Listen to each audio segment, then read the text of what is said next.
विक्रांत मैसी ने हाल ही में अपने रिटायरमेंट का ऐलान किया, जिसने सभी को चौंका दिया। एक्टर ने एक पोस्ट शेयर किया जिसमें उन्होंने बताया कि 2025 के बाद वो एक्टिंग से संन्यास ले रहे हैं।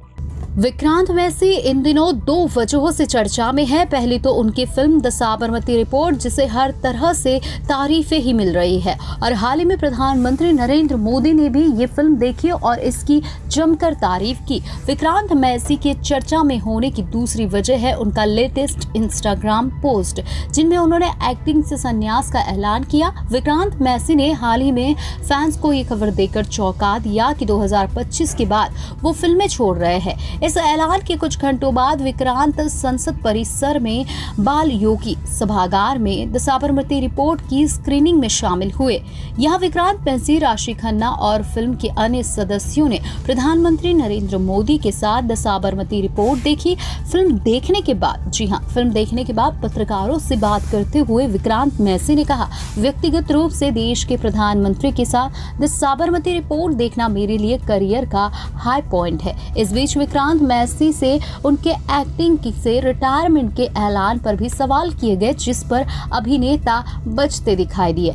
जैसे ही विक्रांत से उनके रिटायरमेंट को लेकर सवाल किया गया, बिना कुछ कहे उन्होंने द साबरमती रिपोर्ट की अपनी को एक्टर राशि खन्ना को आगे कर दिया और खुद वहां से चलते बने। विक्रांत के रिटायरमेंट पोस्ट के बाद फैंस तरह तरह की आशंकाएं जता रहे। किसी का कहना है कि ये अभिनेता का PR स्टंट है, तो कुछ अभिनेता से एक्टिंग ना छोड़ने की बात कह रहे हैं। 12वीं फेल एक्टर ने हाल ही में एक पोस्ट शेयर किया था, जिसमें उन्होंने लिखा था कि हेलो, पिछले कुछ सालों और उसके बाद का समय काफी अच्छा रहा है। मैं आप सभी के इतने समर्थन के लिए धन्यवाद देता हूँ, लेकिन जैसे जैसे मैं आगे बढ़ रहा हूँ मुझे एहसास हो रहा है कि अब समय आ चुका है कि मैं खुद को फिर से संभालूं और घर वापस जाऊं, एक बार पति, पिता और बेटे के तौर पर और एक एक्टर के तौर पर भी। तो 2025 में हम एक आखिरी बार एक दूसरे से मिलेंगे, जब तक सही समा ना लगे।